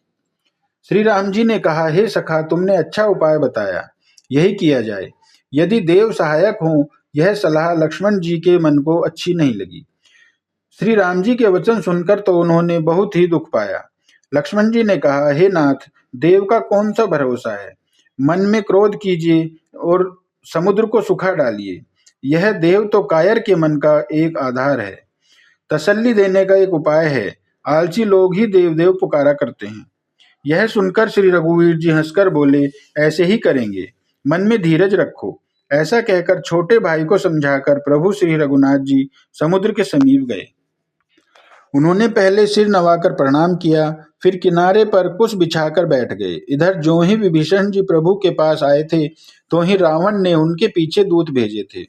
कपट से वानर का शरीर धारण कर उन्होंने सब लीलाएं देखी। वे अपने हृदय में प्रभु के गुणों की और शरणागत पर उनके स्नेह की सराहना करने लगे। फिर वे प्रकट रूप में भी अत्यंत प्रेम के साथ श्री राम जी के स्वभाव की बड़ाई करने लगी। उन्हें दुराव कपट वेश भूल गया। तब वानरों ने जाना कि ये शत्रु के दूत हैं और वे उन सबको बांधकर सुग्रीव के पास ले गए। सुग्रीव ने कहा, सब वानरों सुनो, राक्षसों के अंग भंग करके भेज दो। सुग्रीव के वचन सुनकर वानर दौड़े। दूतों को बांधकर उन्होंने सेना के चारों ओर घुमाया। वानर उन्हें बहुत तरह से मारने लगे। वे दीन होकर पुकारते थे, फिर भी वानरों ने उन्हें नहीं छोड़ा। तब दूतों ने पुकार कर कहा, जो हमारे नाक कान काटेगा, उसे कौशलाधीश श्री राम जी की सौगंध है। यह सुनकर लक्ष्मण जी ने सबको निकट बुलाया। उन्हें बड़ी दया लगी। इससे हंसकर उन्होंने राक्षसों को तुरंत ही छुड़ा दिया और उनसे कहा, रावण के हाथ में यह चिट्ठी देना और कहना, हे कुलघातक, लक्ष्मण के शब्दों को बाँचो। फिर उस मूर्ख से जवानी यह मेरा उदार उदार कृपा से भरा हुआ संदेश कहना कि सीता जी को देकर उनसे श्री राम जी से मिला, नहीं तो तुम्हारा काल आ गया है, समझो। लक्ष्मण जी ने के चरणों में मस्तक नवाकर श्री राम जी के गुणों की कथा वर्णन करते हुए दूत तुरंत ही चल दिए। श्री राम जी का यश कहते हुए वे लंका में आए और उन्होंने रावण के चरणों में सिर नवाए। दशमुख रावण ने हंसकर बात पूछी, अरे सूक, अपनी कुशल क्यों नहीं कहता। फिर उस विभीषण का समाचार सुना, मृत्यु जिसके अत्यंत निकट आ गई है। मूर्ख ने राज्य करते हुए लंका को त्याग दिया। अभागा अब जौ का कीड़ा बनेगा। जौ के साथ जैसे घुन भी पिस जाता है, वैसे ही नर वानरों के साथ वह भी मारा जाएगा। फिर भालू और वानरों की सेना का हाल कह, जो कठिन काल की प्रेरणा से यहाँ चली आई है। और जिनके जीवन का रक्षक कोमल चित्त वाला बेचारा समुद्र बन गया है, अर्थात उनके और राक्षसों के बीच में यदि समुद्र न होता तो अब तक राक्षस उन्हें मारकर खा गए होते। फिर उन तपस्वियों की बात बता जिनके हृदय में मेरा बड़ा डर है। उनसे मेरी भेंट हुई या वे कानों से मेरा कुशल सुनकर ही लौट जाएंगे। शत्रु सेना का तेज और बल बताता क्यों नहीं? तेरा चित्त बहुत ही चकित भौचक्का सा हो रहा है। दूत ने कहा, हे नाथ, आपने जैसा कृपा करके पूछा है वैसे ही क्रोध छोड़कर मेरा कहना मानिए, मेरी बात पर विश्वास कीजिए। जब आपका छोटा भाई श्री राम जी से जाकर मिला तब उसके पहुंचते ही श्री राम जी ने उसको राजतिलक कर दिया। हम रावण के दूत हैं, यह कानों से सुनकर वानरों ने हमें बांधकर बहुत कष्ट दिए, यहाँ तक कि वे हमारे नाक कान काटने लगे। श्री राम जी की शपथ दिलाने पर कहीं उन्होंने हमको छोड़ा। हे नाथ, आपने श्री राम जी की सेना पूछी, सो वह तो 100 करोड़ मुखों से भी वर्णन नहीं की जा सकती। अनेकों रंगों के भालू और वानरों की सेना है, जो भयंकर मुख वाले, विशाल शरीर वाले और भयानक है। जिसने नगर को जलाया और आपके पुत्र अक्षय कुमार को मारा, उसका बल तो सब वानरों में थोड़ा है। असंख्य नामों वाले बड़े ही कठोर और भयंकर योद्धा हैं। उनमें असंख्य हाथियों का बल है और वे बड़े ही विशाल हैं। द्विद, मयंद, नील, नल, अंगद, गद, विकटाशय, दधिमुख, केसरी, निसट, सठ और जाम्बवान, ये सभी बल की राशि हैं। ये सब वानर बल में सुग्रीव के समान हैं और उनके जैसे एक दो नहीं करोड़ों हैं। उन बहुत सौ को गिन ही कौन सकता है। श्री राम जी की कृपा से उनमें अतुलनीय बल है। वे तीनों लोकों को तृण के समान समझते हैं। हे दशग्रीव, मैंने कानों से ऐसा सुना है कि 18 पद और अकेले वानरों के सेनापति हैं। हे नाथ, उस सेना में ऐसा कोई वानर नहीं जो आपको रण में न जीत सके। सबके सब अत्यंत क्रोध से हाथ मींचते हैं, पर श्री रघुनाथ जी उन्हें आज्ञा नहीं देते।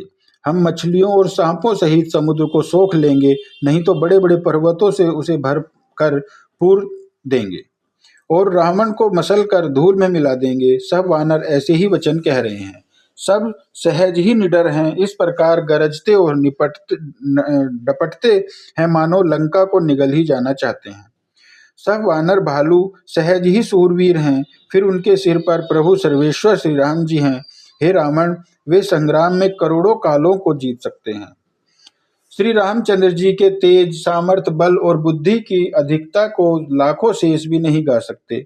वे एक ही बाण से सैकड़ों समुद्रों को सोख सकते हैं। परंतु नीति निपुण श्री राम जी ने नीति की रक्षा के लिए आपके भाई से उपाय पूछा। उनके आपके भाई के वचन सुनकर वे श्री राम जी समुद्र के राह मांग रहे हैं। उनके मन में कृपा भरी है, इसीलिए वे उसे सोखते नहीं। दूत के ये वचन सुनते ही रावण खूब हंसा और बोला, जब ऐसी बुद्धि है तभी तो वानरों को सहायक बनाया है।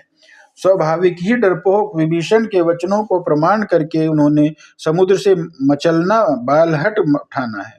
अरे मूर्ख, झूठी बड़ाई क्या करता है? बस मैंने शत्रु राम के बल और बुद्धि की था पा ली। जिसके विभीषण जैसा डरपोक मंत्री हो, उसे जगत में विजय और विभूति कहाँ? दुष्ट रावण के वचन सुनकर दूत को क्रोध बढ़ाया। उसने मौका समझकर पत्रिका निकाली और कहा, श्री राम जी के छोटे भाई लक्ष्मण ने यह पत्रिका दी है। हे नाथ, इसे बचवाकर छाती ठंडी कीजिए। रावण ने हंसकर उसे बाएं हाथ से लिया और मंत्री को बुलवाकर वह मूर्ख उसे बचवाने लगा। पत्रिका में लिखा था, अरे मूर्ख, केवल बातों से ही मन को रिझाकर अपने कुल को नष्ट भ्रष्ट न कर। श्री राम जी से विरोध करके तू विष्णु, ब्रह्मा और महेश की शरण जाने पर भी नहीं बचेगा।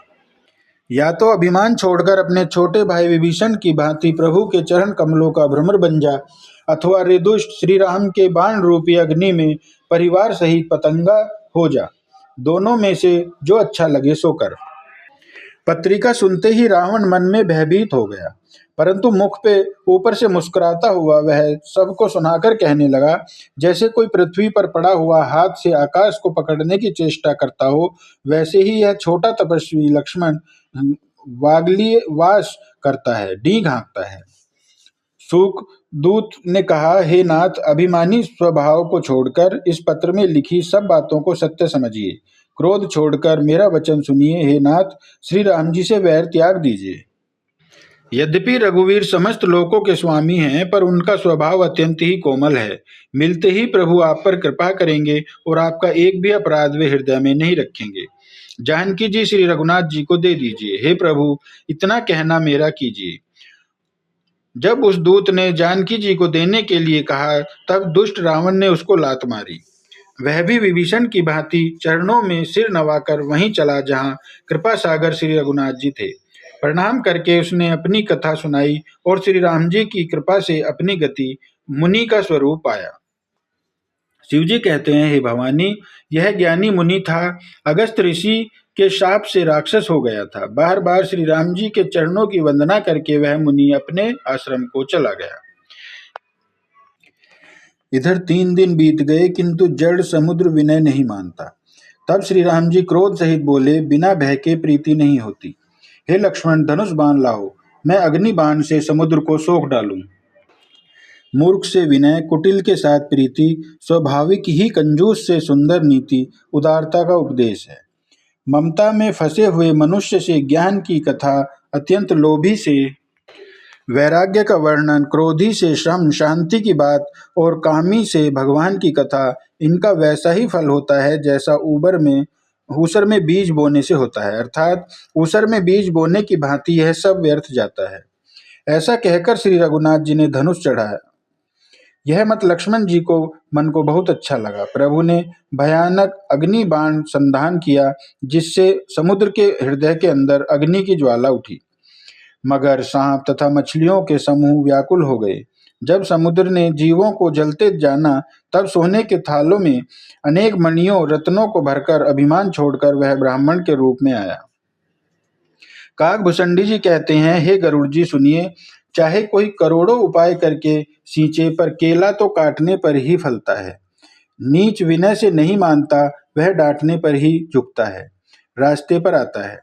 समुद्र ने भयभीत होकर प्रभु के चरण पकड़कर कहा, हे नाथ, मेरे सब अवगुण क्षमा कीजिए। हे नाथ, आकाश, वायु, अग्नि, जल और पृथ्वी, इन सब की करनी स्वभाव से ही जड़ है। आपकी प्रेरणा से माया ने मुझे इन्हें सृष्टि के लिए उत्पन्न किया है। सब ग्रंथों ने यही गाया है। जिसके लिए स्वामी की जैसी आज्ञा है, वह उसी प्रकार से रहने में सुख पाता है। प्रभु ने अच्छा किया जो मुझे शिक्षा दंड दी, किंतु मर्यादा जीवों का स्वभाव ही आपकी ही बनाई हुई है। ढोल, गंवार, शूद्र, पशु और स्त्री, ये सब शिक्षा के अधिकारी हैं। प्रभु के प्रताप से मैं सूख जाऊंगा और सहना पार उतर जाएगी। इसमें मेरी बड़ाई नहीं है, मेरी मर्यादा नहीं रहेगी। तथापि प्रभु की आज्ञा अपेल है, अर्थात आपकी आज्ञा का उल्लंघन नहीं हो सकता, ऐसा वेद गाते हैं। अब आपको जो अच्छा लगे, मैं तुरंत वही कहूँ। समुद्र के अत्यंत विनीत वचन सुनकर कृपालु श्री राम जी ने मुस्कुराकर कहा, हे तात, जिस प्रकार वानरों की सेना पार उतर जाए, वह उपाय बताओ। समुद्र ने कहा, हे नाथ, नील और नल 2 वानर भाई हैं। उन्होंने लड़कपन में ऋषि से आशीर्वाद पाया था। उनके स्पर्श कर लेने से ही भारी भारी पहाड़ भी आपके प्रताप से समुद्र पर तैर जाएंगे। मैं भी प्रभु की प्रभुता को हृदय में धारण कर अपने बल से अनुसार जहाँ तक मुझसे बन पड़ेगा सहायता करूँगा। हे नाथ, इस प्रकार समुद्र को बंधाइए, जिससे तीनों लोकों में आपका सुंदर यश गाया जाएगा। इस बाण से मेरे उत्तर तट पर रहने वाले पाप के राशि दुष्ट मनुष्यों का वध कीजिए।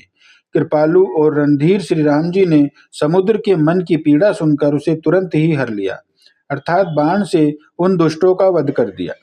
श्री राम जी का भारी बल और पौरुष देखकर समुद्र हर्षित होकर सुखी हो गया। उसने उन दुष्टों का सारा चरित्र प्रभु को कह सुनाया, फिर चरणों की वंदना करके समुद्र चला गया। समुद्र अपने घर चला गया। श्री रघुनाथ जी को यह मत उसकी सलाह अच्छा लगा। यह चरित्र कलयुग के पापों को हरने वाला है। इसे तुलसीदास ने अपनी बुद्धि के अनुसार गाया है। श्री रघुनाथ जी के गुण समूह सुख के धाम, संदेह का नाश करने वाले और विषाद का दमन करने वाले हैं। अरे मूर्ख मन, तू संसार का सब आशा भरोसा त्याग कर निरंतर इन्हें गा और सुन। श्री रघुनाथ जी का गुणगान संपूर्ण सुंदर मंगलों का देने वाला है। जो इसे आदर सहित सुनेंगे, वे बिना किसी जहाज अन्य साधन के ही भवसागर को तर जाएंगे।